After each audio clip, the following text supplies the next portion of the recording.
Allez, bonsoir à tous et merci de nous retrouver comme chaque jeudi pour un nouveau numéro de Monde des Arts. On va parler lecture ce soir, pourquoi pas, à l'occasion de l'opération Lisez-vous le Belge. Et une question un petit peu provocatrice, c'est vrai de ma part, faut-il vraiment lire le Belge? Depuis le début du mois de novembre, ce mois un petit peu frileux, cette opération initiée par la Fédération Wallonie-Bruxelles se répand dans les librairies indépendantes, dans les bibliothèques, dans certaines écoles aussi, j'ai lu ça quelque part, et bien sûr sur les réseaux sociaux. L'idée plutôt sympathique et l'argument économique pour les éditeurs belges et leurs auteurs et autrices peut évidemment se comprendre. Mais tout de même, est-ce que cela trouve réellement un écho chez les lectrices, chez les lecteurs? Est-ce qu'il faut faire la distinction entre français de Belgique, par exemple, et français de France? Est-ce que cela a encore du sens, surtout quand on sait que beaucoup d'auteurs, d'autrices, et on va en parler ce soir, sont publiés en France ou rêvent d'être publiés en France? Et puis, pourquoi finalement réduire une langue à un pays? Et aussi, pourquoi pas, allons-y, quel est le réel impact des prix belges comme le Rossel sur les ventes, un prix Rossel qui vient d'être décerné à nos invités. On va en parler avec eux, nos invités. Philippe Goff, tout d'abord. Bonsoir Philippe, on est ravi de vous avoir. Vous êtes administrateur de Pilène. Alors Pilène, c'est un drôle de mot. Moi je pense toujours à Pilon, c'est ça qui... J'ai un petit frisson parce que le Pilon, les libraires et les auteurs n'aiment pas. Ça n'a rien à voir. Non, c'est une association qui est très originale, d'ailleurs assez unique en Europe, et qui regroupe les auteurs, les éditeurs, les libraires et les bibliothécaires. C'est une espèce de plateforme de concertation, si vous voulez, qui permet à toutes les professions de s'entendre et de résoudre tous les conflits, mais également d'avoir... Alors, c'est beaucoup d'initiatives, comme notamment... Comme celle-ci, ouais, celle-ci. D'accord. Et c'est francophone. Et c'est francophone. Bien sûr. Parce qu'il y a toujours une séparation en Belgique. En face de vous, Stéphane Lambert. Bonsoir Stéphane. Bonsoir. Ravi de vous avoir Stéphane, d'autant plus que vous venez d'emporter ce prix Rossel. Vous en rêviez? Quand on est né en Belgique, qu'on a ambitionné de faire son parcours dans le domaine de la littérature, effectivement, c'est un peu un nirvana. C'est le Graal, enfin, je ne sais pas comment on dit. Ça fait partie en tout cas de notre univers littéraire. Ouais. Ah bah ça y est, et ça s'appelle L'Apocalypse heureuse, magnifique livre. Si vous n'avez pas encore lu, précipitez-vous. Je le montre parce qu'il y a le fameux bandeau. On va en parler de ce bandeau. Il y a beaucoup de bandeaux d'ailleurs en ce moment, c'est un petit peu la période. Mais il faut essayer de repérer le Victor Rossel parce que c'est du belge. Et on parle de Belgique ce soir avec un autre auteur, Jacques Richard. Pas encore de prix Rossel. Vous en rêvez la nuit? Non, pas encore de prix Rossel. Finaliste en 2012, mais oui, tout de même, c'est vrai. Mais pas de prix Rossel. Non. Auteur, voilà, la course chez Onlit, éditeur belge. C'est déjà votre deuxième ou troisième, je crois, chez Onlit que vous publiez. Chez Onlit, c'est le quatrième. Quatrième. Oui, ça va il y a eu une réédition qui était d'abord La Différence, et puis les trois autres qui ont D'accord. suivi. Avec deux originalités chez vous. Vous êtes peintre à la base. Moi, j'ai vu quelques expos que vous avez faites. Et puis, vous organisez aussi des rencontres d'auteurs belges chez vous. Le rendez-vous de la Luzerne. Ouais. Voilà. Dans la maison de Louise Kuttner, donc rue de la Luzerne. Voilà. Autre auteur belge, évidemment. Autre auteur belge, et non des moindres. Sans que je m'empresse de présenter. Bonsoir Fanny. Bonsoir. On est ravis de vous avoir. Éditrice, Versant Sud, maison d'édition... Versant Sud Jeunesse, plutôt pour Versant vous, c'est Sud ça? Jeunesse, ouais. Oui. Maison d'édition bruxelloise. Absolument. Donc c'est une maison indépendante et on publie des albums illustrés pour enfants. D'accord. Et vous participez à cette opération, évidemment, Lisez-vous le Belge, fait, oui. Puisque, faut rappeler tout de même, n'est-ce pas Philippe, que Lisez-vous le Belge, c'est aussi du théâtre, de la poésie, de la bande dessinée. Oui, ça couvre tous les champs jeunesse. littéraires.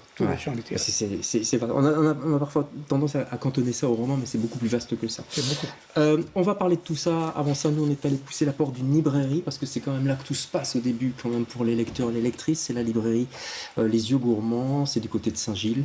Et là aussi, ils préparent, ils mettent en avant les livres belges. Regardez un petit peu comment ça se passe. Je me base surtout sur les commentaires que je vois dans les journaux, des trucs comme ça pour acheter les livres que je lis. Je n'ai jamais vu de Belge qui m'intéressait vraiment. Je ne sais pas, c'est bizarre. Et c'est sans doute là tout l'intérêt d'une opération comme Lisez-vous le Belge. La littérature belge francophone, elle existe, elle est vivante plus que jamais, en roman mais aussi en BD. Mais les lecteurs ne s'y précipitent pas et on demande finalement peu de livres belges aux libraires. C'est pas la chose la plus fréquente, honnêtement. Ça arrive, vraiment ça arrive, mais c'est plutôt dans l'autre sens, c'est-à-dire que ça arrive fréquemment que des gens entrent sans vraiment savoir ce qu'ils ont envie de lire ou envie d'offrir. Et nous, on va essayer de se dire, ok, là il y a un mois qui est dédié à ça, on va plutôt les diriger vers le rayon qui est derrière moi, qui est vraiment dédié à la littérature belge. Un rayon qu'il faut bien achalander. Et le plus dur pour les libraires, c'est encore de choisir. De manière générale, c'est beaucoup des coups de cœur, donc c'est des livres qu'on a aimés et qu'on a envie de défendre. Et c'est ça que permettent les librairies indépendantes, c'est d'avoir vraiment des choix. Et évidemment, on est ouvert à tout. Donc si les gens ont envie de commander des choses qui ne sont pas en magasin, c'est aussi possible, bien sûr. Mais voilà, c'est plutôt le coup de cœur qui prime. Pas de subside pour cette opération voulue par la Fédération Wallonie-Bruxelles, juste de la promo mise en image par le dessinateur Nicolas Ménet. Pour la campagne, j'ai repris des Indiens qui sont issus de mon livre, du livre que j'ai édité l'année passée. Et j'ai imaginé un jeu de pendu, donc le Mannequin pendu. C'est le même principe que le pendu, sauf que c'est avec des belgicismes. Et donc j'ai choisi un belgicisme et voilà, les personnes sont invitées à compléter le pendu. À compléter et surtout découvrir une littérature belge souvent méconnue mais foisonnante.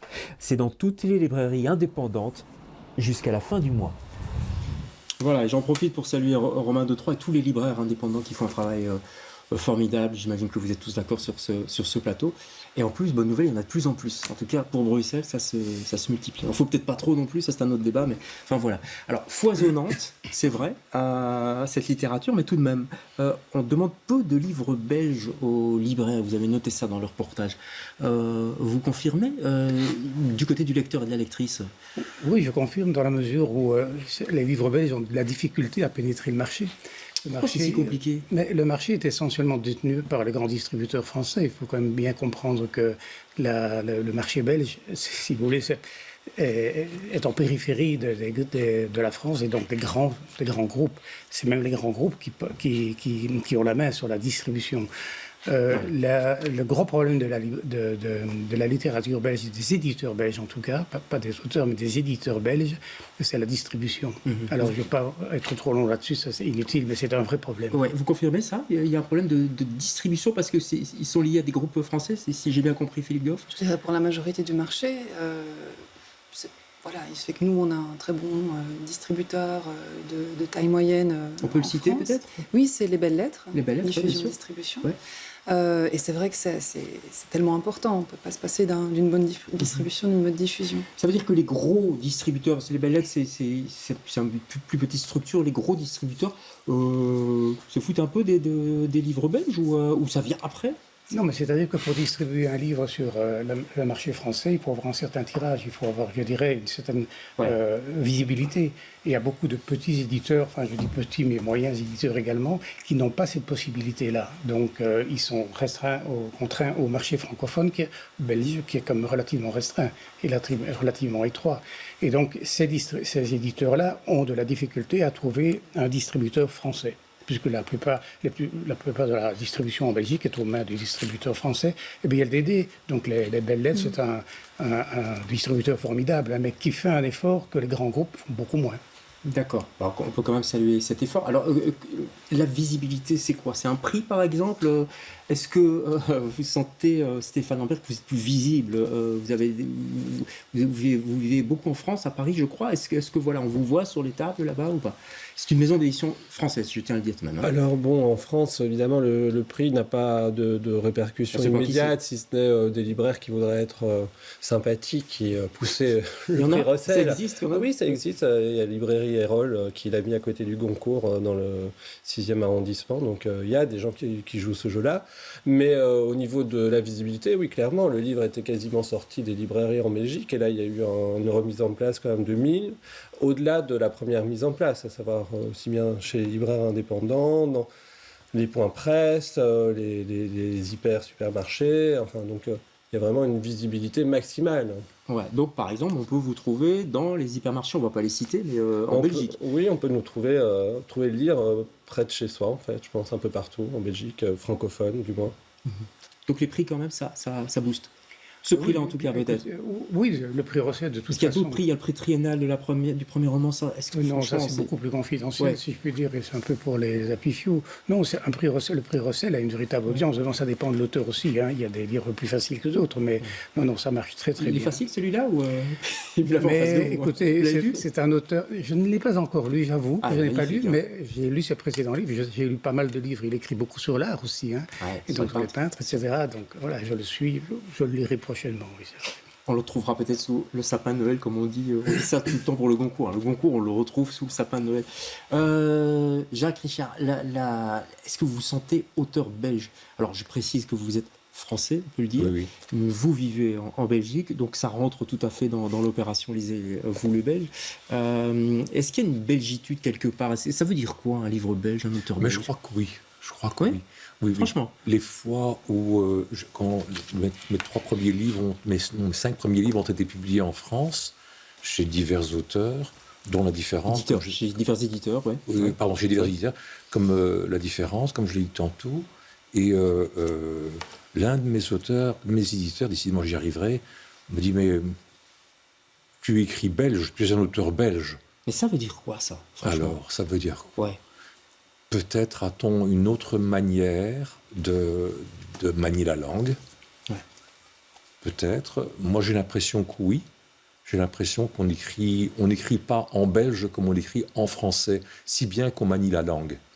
Je crois que je la manie pas trop mal.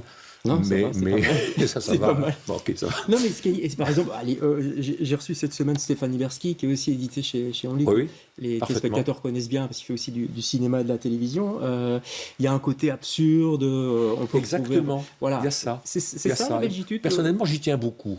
Je me sens bien que français, comme vous l'avez dit là tout de suite. Je me sens écrivain belge avec une manière de penser, avec une parfois même dans une syntaxe, des idiomatismes spécifiques, même des tournures en néerlandais quelquefois, et une façon de penser que les Français ne comprennent pas tout le temps. Ouais. Stéphane, vous confirmez? Oui, moi je pense que ça va au-delà même de l'absurde. L'absurde, c'est une des mouvances de l'esprit belge, mais je crois qu'effectivement, on a été construit humainement dans un autre paradigme, dans d'autres références culturelles que la France. Moi, je me sens pas du tout français. Quand je suis en compagnie de Français, je sens nettement la différence. Alors peut-être on peut se définir par défaut, mais je n'appartiens pas à la culture française. On sent jeunesse aussi, Fanny? Moi, je dirais que c'est différent. Pour les livres illustrés, la particularité, c'est l'illustration, justement. C'est un peu une tradition belge.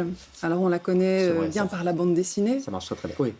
Mais c'est aussi le cas dans les livres pour enfants. On a vraiment énormément de talent, une concentration de talent au mètre carré, en illustration qui est impressionnante. On a de très bonnes écoles d'art. Et donc, beaucoup d'illustrateurs, d'illustratrices de qualité. L'illustration, elle vend en coupe. Alors, surtout en Belgique. Hein. Alors, c'est pas votre avis, il n'est pas partagé par tous les auteurs belges. Hein. J'ai par exemple eu un message tout à l'heure d'Éric Neyrin, je ne sais pas si vous connaissez, il me dit quand mes livres sont classés en librairie littérature belge, ça me rend fou. Pourquoi mettre des frontières à la littérature? Je ne sais pas, qu'est-ce que j'avais à dire? Écoutez, c'est une très très bonne question. Vous savez, qu'est-ce que c'est que la littérature belge et qu'est-ce que c'est que d'écrire belge? Il y a des facultés universitaires dans le monde entier qui essaient d'étudier la question, qui n'y répondent pas. J'ai déjà participé à pas mal de débats sur la question et c'est vrai que c'est compliqué d'y répondre. Moi, je pense qu'il y a une revendication aussi d'un certain ton dans l'écriture. Et on le sent, mais pas chez tous les écrivains belges qui écrivent en française. Si on demande à Stéphane Lambert comment ses livres sur l'art sont reçus en France, par exemple, il n'y a pas d'écriture spécifiquement belge non plus. C'est plus propre au roman, Stéphane Lambert, non? Justement, sur l'écriture sur l'art, je pense que je viens avec une autre manière de faire qui se singularise de la manière un peu traditionnelle, un peu formatée des historiens de l'art. Mais moi, pour répondre à cet auteur dont vous parlez, moi, je trouve qu'il ne faut pas sentir ça comme une gêne ou un handicap. C'est plutôt une double chance. On a à la fois la chance d'appartenir à la grande communauté de la langue française dans laquelle on peut s'inscrire et en doublé, si je puis dire. On est soutenu aussi à l'échelle du pays par cette identité belge. Et je pense qu'il ne faut pas penser que parce qu'on est publié en France, on est sur un couloir royal où rien ne va nous arriver. Au contraire, c'est bien d'avoir cette défense, ce soutien à travers des initiatives comme celle-ci. Moi, j'ai toujours en tête, j'ai été éditeur par le passé, donc j'ai un petit peu pensé à la question, à des grandes figures comme Materlin, quand même le seul prix Nobel de littérature belge. Il a été dans le purgatoire assez souvent en France, et heureusement qu'il y a eu des éditions belges pour maintenir ses publications en vie. Il y a des gens comme Jean-Philippe Toussaint, par exemple, qui sont édités chez Minuit. C'est très belge, j'ai l'impression quand même, Jean-Philippe Toussaint, non vous faites la moue, là. Non, je ne fais pas la moue, non. Je n'ai jamais imaginé Jean-Philippe Toussaint comme un écrivain belge. Moi, je suis assez... Non. Donc, quand on est libraire, d'ailleurs, c'est une question qu'on se pose. Faut-il avoir un rayon belge ou pas? Alors, il y a des auteurs, je ne vais pas citer les noms, des auteurs assez connus, des écrivains belges, qui sont très, comme celui qui vous a écrit tout à l'heure, qui ne sont pas heureux du tout d'être catégorisés dans un rayon belge. Donc, c'est une question, pour nous, libraires en tout cas, c'est une question de donner de la visibilité à des gens qui... Et si on prend quelqu'un comme Amélie Nothomb, par exemple, ça, c'est une bonne question. Où est-ce qu'on la met? Je suis libraire, sur quelle table je mets Amélie Nothomb? Je ne sais pas. Amélie Nothomb, elle n'a pas besoin de soutien de Pilène, si je peux me permettre. Non, on est d'accord. Est-ce que c'est encore belge, Amélie Nothomb? Je ne sais pas qui veut répondre. Moi, je pense que justement, ça peut être intéressant d'insister sur cet aspect-là. Ça peut valoriser un peu l'ensemble aussi de la création belge, de montrer qu'il y a des auteurs comme ça. Vous voulez dire que c'est une sorte de locomotive qui peut, parce qu'elle passe sur les plateaux télé un peu partout? Peut-être que les gens pensent que ça va être des auteurs plus confidentiels, et justement de montrer dès qu'il y a des auteurs comme ça, les auteurs belges, ça peut être intéressant. Ouais, Philippe. C'est une question difficile. Hein. Bon, il se fait que dans mon parcours de libraire, j'ai beaucoup pratiqué, si je puis dire, en Afrique, dans la librairie africaine. J'ai eu des débats très intéressants avec des auteurs africains, dont l'un disait « Non, je ne veux pas être édité dans la collection Afrique, tout de suite, je suis un écrivain universel. » Et d'autres, un écrivain sénégalais, je peux citer les noms, mais peu importe, un écrivain sénégalais qui disait « Non, moi je revendique ma part africaine, et donc je désire être... » Finalement, ça dépend des auteurs. Ça dépend des auteurs, mais la littérature est universelle d'une certaine manière. Jacques. Mais ce que je voulais dire, c'est ceci. Il y a d'une part la spécificité d'une écriture, dont sur quoi on fait à peu près consensus, je crois, ici autour de la table, et d'autre part, la façon dont un texte écrit par un Belge ou assimilé est reçu. Et là, je pense que se retrouver sur la table, par exemple, des écrivains belges dans telle librairie, peut être quelque chose qui déforce. Là, je crois qu'il faut pouvoir... Oui, je pense ça. Il faut pouvoir rejoindre l'ensemble de l'écriture francophone, je dirais, ou de la production de livres et en ça, français. C'est pas trop le cas pour vous. Bon, alors vous êtes édité en France, donc ça change un peu, mais effectivement, quand on est édité... Non, on passe pas la frontière. Ça passe pas la frontière. Ça passe pas la frontière. Pour la raison qu'a dit Philippe Goff tantôt... Il n'y a pas ça. Non. Pour la raison qu'a dit Philippe Goff tantôt, il faut publier un certain nombre d'exemplaires pour qu'un diffuseur français franchisse le pas, et encore. Et encore. C'est pas parce qu'on aura tiré à 2000, 2500 pour couvrir avec un ou deux exemplaires le parc de la librairie en France que c'est gagné, pas du tout. C'est peut-être. Voilà, donc c'est très difficile, et tant qu'à être en Belgique, le mot de relégué est un petit peu fort, mais posé sur la table de la librairie des auteurs et éditeurs belges, c'est pas un gage de visibilité. Là, vous allez décevoir votre voisin, parce que c'est un peu ça quand même l'opération Lisez-vous le Belge, non? C'est mettre ces auteurs-là en avant. Oui, justement, on demande aussi aux libraires et aux bibliothécaires d'ailleurs de présenter des tables. Il faut pas oublier les bibliothèques qui jouent un rôle très important. Et les écoles. Moi, je voudrais beaucoup qu'on insiste aussi sur le fait que cette année-ci, on a contacté beaucoup d'écoles. On pense quand même que la question essentielle, c'est la lecture. Donc, il y a quand même une quarantaine d'écoles qui ont réagi. On parle des auteurs belges en secondaire, par exemple. Vous avez on a tous eu des cours. Moi, j'avais pas d'auteur belge. Il me semble que c'est un point important sur ce dont on parle là, de l'identification des auteurs belges. C'est qu'il y a un moment où il faut savoir si on est encore un pays. C'est vrai, est-ce qu'on est encore un pays? Ça veut dire qu'on a une culture spécifique. Ouais. Et si on a une culture spécifique, est-ce qu'on défend cette culture? Est-ce qu'on l'enseigne? Est-ce qu'on la diffuse? Est-ce qu'on la soutient? Est-ce qu'on la promeut? Moi, ça ne me gêne pas du tout d'être identifié à un auteur belge. Et quant à la réception, elle n'est pas de mon ressort. Si, bien sûr, j'espère être un auteur qui peut passer les frontières, mais ce n'est pas moi qui vais le décider. Ouais. Et je pense qu'au moment où ça sera décidé, ça sera du côté du lecteur, et le lecteur, il saura où aller chercher le livre. Ouais.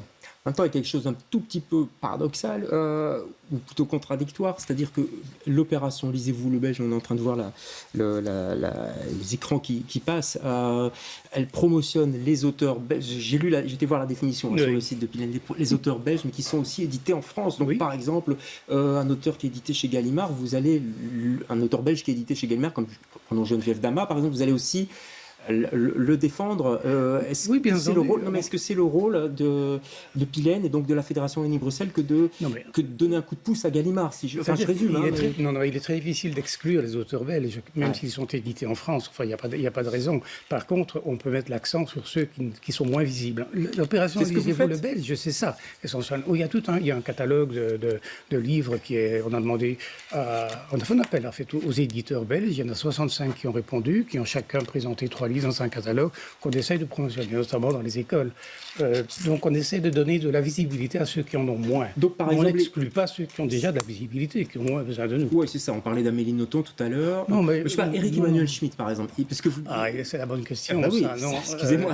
Oui, c'est une bonne question. Il vit à Bruxelles. Il n'a pas besoin de Lisez-vous le Belge, mais enfin, on ne l'exclut pas. Il est belge maintenant. Voilà. Fanny voulait intervenir. Oui, moi je pense que c'est intéressant de rappeler que la plupart des pays en fait font ce genre d'opération, de mise en avant de leur littérature. Dans le cadre de mon métier, je vais régulièrement dans des foires internationales. Et les pays ont leur stand et ils mettent en avant vraiment leurs auteurs, que ce soit pour les romans, en jeunesse, en bande dessinée. Ça a une vraie utilité, je pense. C'est une défense du patrimoine culturel, faire connaître à leur population ce qui se fait là, et faire connaître à l'international aussi. À l'international et à des lecteurs qui n'y auraient peut-être pas pensé. Ils se disent, tiens, je crois que c'est important. C'est un peu le but finalement de ça. C'est beaucoup une question d'éveil, je crois, du public à quelque chose qui... Peut-être qu'ils sont... Moi, je me sentais, quand j'étais jeune, quand j'ai commencé à vraiment lire de façon très suivie, j'étais très demandeur de textes belges, parce que je m'y identifiais. Ça ne m'empêchait pas de lire, bien sûr, la grande littérature française, ou même la moins grande, peu importe l'ordre d'ailleurs. Mais j'étais très demandeur de textes belges, de littérature belge. Encore une question, lisez-vous le belge? Le belge, c'est le belge flamand aussi. Je veux dire, pourquoi vous ne dites pas lisez-vous le belge francophone? Alors, je pose la question parce que les maisons d'édition flamandes, vous ne les aidez pas. Et forcément, c'est la Fédération Wallonie-Bruxelles. Une maison comme Racine, qui est un grand éditeur francophone, mais la maison mère est néerlandophone. Donc du coup, là, il peut y avoir des Racines dans la promotion qui est faite par tout le monde, d'ailleurs. Non, il n'y a pas d'exclusif. Dans votre opération, d'accord. C'est juste pour savoir. C'est la Fédération qui finance évidemment l'opération. Donc on est centré sur les éditeurs francophones. Et pourquoi pas dire belge francophone alors? Pourquoi pas dire lisez-vous des livres francophones? Mais parce qu'évidemment, c'est beaucoup plus large. La définition de francophone, ça va bien au-delà. Belge francophone. Belge francophone, on pourrait le dire. C'est un peu long. C'est un peu long. Lisez-vous le belge francophone. C'est un slogan. Ça casse le slogan. C'est un slogan. Oui, d'accord, ça casse le slogan, mais quand même. Oui, mais vous savez... Quand on parlait de Materlin, il y a quand même des auteurs, je sais pas moi, néerlandophones qui s'exprimaient en français, qui sont des énormes auteurs. Je sais pas, Hugo Claus, des gens comme ça. Qu'est-ce qu'on fait avec eux? Stéphane Lambert, vous qui aimez la littérature. Non, mais c'est une question quand même. Mais, la littérature belge, c'est aussi la littérature flamande. Là, c'est un petit peu le talon d'Achille de la Belgique, ce point d'articulation entre les cultures flamandes et francophones. Bon, ici, je pense qu'il y a une bonne intention d'essayer de défendre cette littérature belge francophone avec ce slogan en français. Donc forcément, on sait qu'on s'adresse à une culture française, francophone. Et comme le disait Fanny, tous les autres pays font cette défense des auteurs. Ouais. Et je pense qu'elle est d'autant plus légitime dans un pays qui partage sa langue avec un grand pays voisin, qui est un des pays phares économiquement et culturellement en Europe.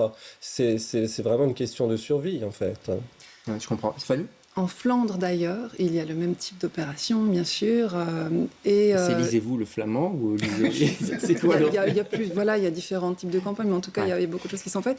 Et ce qui est intéressant, c'est que lors des foires du livre de Bruxelles, il y a ce qui s'appelle le flirt flamand, ils ont appelé ça comme ça, où ils créent des liens, des ponts vraiment entre les auteurs flamands. Il nous reste très peu de temps. Est-ce que cette opération, si vous étiez déjà l'année dernière dedans, oui, j'imagine, est-ce que vous sentez une hausse dans vos ventes ? Ça vous booste ou pas ? Alors, c'est très difficile d'évaluer ce qui a l'impact direct.